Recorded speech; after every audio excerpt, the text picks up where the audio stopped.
नमस्कार दोस्तों, जन्मभूमि टीवी के इस एपिसोड में आपका स्वागत है। आज जैसा कि हम लोग पिछले कुछ दिनों से दिल्ली इलेक्शन के बारे में बात कर रहे हैं, मुख्यमंत्री के चुनाव के बारे में बात कर रहे हैं, उसी सिलसिले में एक बड़ी रहस्यमयी चीज़ हुई जिसके बारे में हम बात करेंगे आज। वो थी एक जिस दिन 19 फरवरी को विधायक दल की बैठक में मुख्यमंत्री का चुनाव होना था, उस समय एक काली खुली जीप थी। उसका रहस्य क्या है, उसके बारे में बात करनी। हालांकि वो उस समय टीवी चैनल पे कुछ देर के लिए बड़ा चर्चा का विषय बना कि आखिर ये काली खुली जीप क्यों यहाँ खड़ी है, किसके लिए खड़ी है, किसके बुलाने पे खड़ी है और क्या ये दबाव बनाने के लिए खड़ी है। लेकिन ये टीवी की बातों में आई गई हो गई। उसके बाद ये मेरे दिमाग में कहीं ना कहीं रखी हुई थी ये चीज़, काली खुली जीप कहाँ से आई, कैसे आई, कौन थे। फिर इसका जो है थोड़ी सी मैंने पड़ताल करी लोगों में कि क्या था, तो पता चला जो उसके बारे में मैं आपको बताने जा रहा हूँ। देखिए, दिल्ली के चुनाव में भाजपा की राजनीति में 1993 से जो भाजपा की राजनीति शुरू हुई है, शुरुआत में मदन लाल खुराना जी मुख्यमंत्री रहे। उसके बाद जैन हवाला कांड में चूंकि उनका नाम आया विवादास्पद डायरी में, तो उन्होंने छोड़ा, नैतिक आधार पे छोड़ा। उसके बाद साहब सिंह वर्मा जी आए। फिर जब वो मदन लाल खुराना जी उन आरोपों से बरी हो गए, तो जब वो वापस अपनी सीएम की कुर्सी चाहने लगे, तो उस दिन से दिल्ली की बीजेपी में दबाव की राजनीति की शुरुआत हुई। साहब सिंह वर्मा अपनी तरफ से दबाव डाल रहे थे कि वो पद से नहीं हटेंगे। मदन लाल खुराना जी अपनी तरफ से दबाव डाल रहे थे कि साहब सिंह वर्मा जी उतरे कुर्सी से और मुख्यमंत्री पद पे उन्हें बिठाया जाए। तो ये जो दबाव की राजनीति थी, इसने भाजपा को कहीं ना कहीं बुरी तरह नुकसान पहुंचाया और भाजपा को 26-27 साल दिल्ली की राजनीति में दिल्ली की गद्दी से दूर रखा। तो अब इस बार फिर दबाव की राजनीति होने की कोशिश हुई थी, लेकिन टॉप लीडरशिप ने इस दबाव की राजनीति के सामने घुटने नहीं टेके या उनको ज़्यादा भाव नहीं दिया, तरजीह नहीं दी और एक ऐसा मुख्यमंत्री बनाया जो किसी बैगेज के साथ नहीं आया है, जो कोई कास्ट का लीडर नहीं है, कोई कम्युनिटी का लीडर नहीं है, कोई दबाव की राजनीति करने वाला लीडर नहीं। उसको सिंपली परफॉर्म करना है, केंद्र सरकार के साथ मिलकर काम करना है और परफॉर्म करना है। तो इस काली खुली जीप में इस दबाव की राजनीति का क्या महत्व है? देखिए, प्रवेश साहब सिंह वर्मा जी जो दिल्ली के मुख्यमंत्री मदन लाल खुराना जी के बाद जो मुख्यमंत्री बने थे, जब मदन लाल खुराना जी ने कुर्सी छोड़ी थी तब वो मुख्यमंत्री बने थे। और वो भी अपनी दबाव की राजनीति के लिए काफ़ी फेमस माने जाते थे कि उनको कोई भी बात होती थी तो जो आउटर दिल्ली का जाट जो था वो बहुत बुरी तरह दबाव डालता था भाजपा के ऊपर।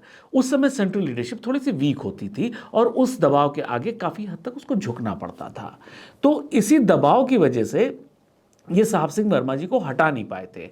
अगर प्याज की कीमतें बहुत ज़्यादा बढ़ी ना होती और पूरे भारतवर्ष में प्याज की कीमतों पर इतनी हाहाकार ना मची होती, तो साहब सिंह वर्मा जी को हटा पाना आसान काम नहीं था। खैर, उन्हें प्याज की बढ़ती कीमतों की वजह से, उस समय प्याज की कीमत 100 के आसपास होती थी, जो कि बहुत बड़ा रकम होती थी, तो और उसको दिल्ली सरकार मैनेज नहीं कर पाई।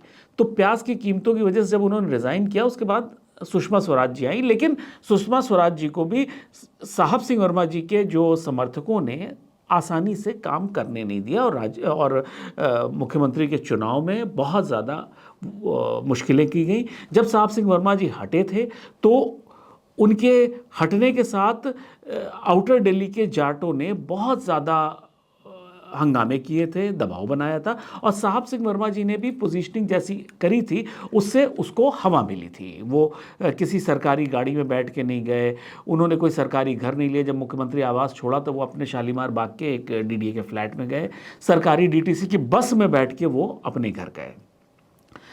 इसी दबाव की राजनीति को प्रवेश साहब सिंह वर्मा जी ने आगे बढ़ाया।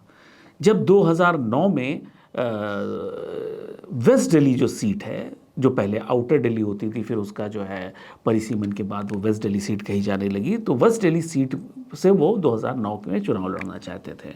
उनको ये वादा भी किया गया था कि आपको ये इस सीट से लड़ाया जाएगा। वादा या जो भी उसे आशा बंधवा दी गई होगी, अब 2009 के बारे में बता पाना इस समय बड़ा मुश्किल है, लेकिन वो अपने आप को 2009 में वेस्ट दिल्ली सीट का अपने आप को दावेदार मान रहे थे। लेकिन जब सीट 2 का बंटवारा हुआ तो उसमें साहब सिंह वर्मा की जगह जगदीश मुखी जी को वहाँ पे सांसद का टिकट मिला।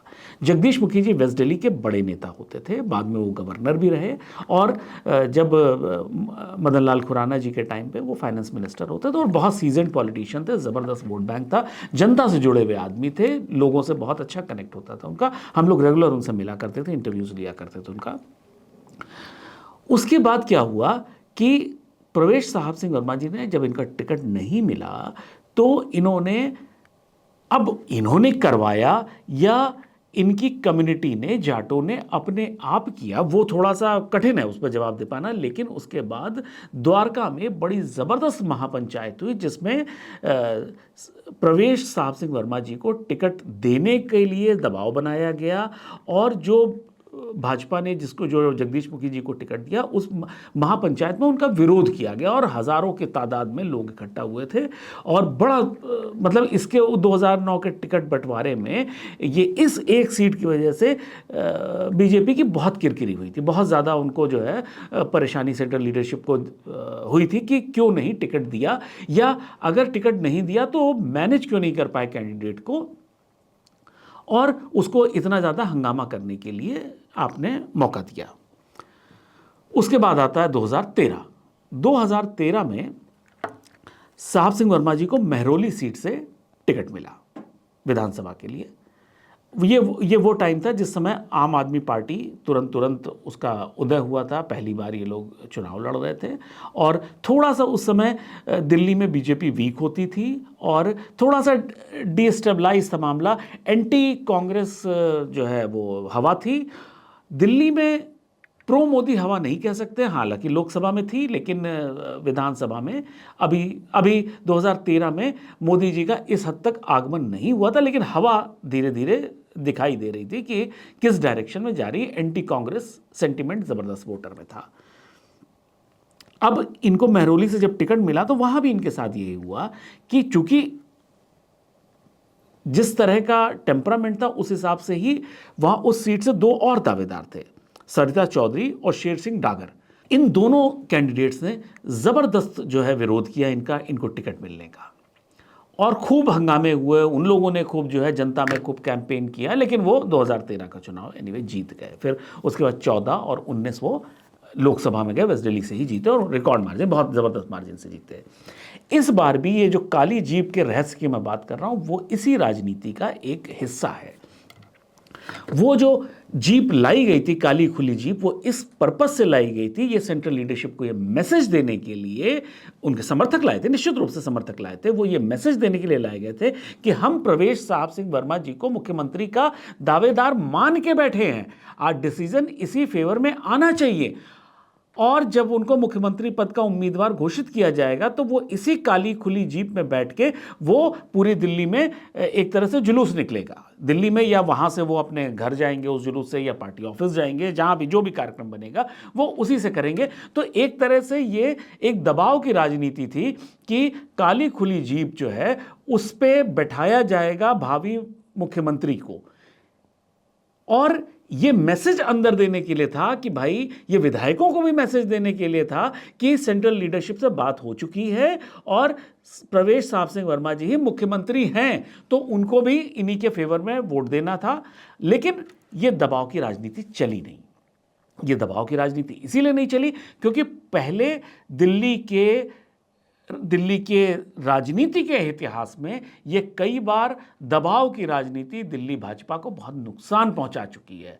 तो इस वजह से इस खाली खुली जीप का दबाव काम नहीं आया और प्रवेश वर्मा जी को बिना मुख्यमंत्री पद की कुर्सी के संतोष करना पड़ा। तो ये मैंने आपको आज बताया कि किस तरह से दबाव की राजनीति दिल्ली को दिल्ली को और दिल्ली भाजपा को डैमेज करती रही है, और इस बार दिल्ली की भाजपा इस दबाव की राजनीति और खुली काली जीप के जो है रहस्यमयी खुली काली जीप के दबाव से निकल आई। तो आज के लिए सिर्फ इतना ही जन्मभूमि टीवी में। बहुत जल्दी अगले एपिसोड के साथ फिर मिलेंगे, तब तक के लिए नमस्कार।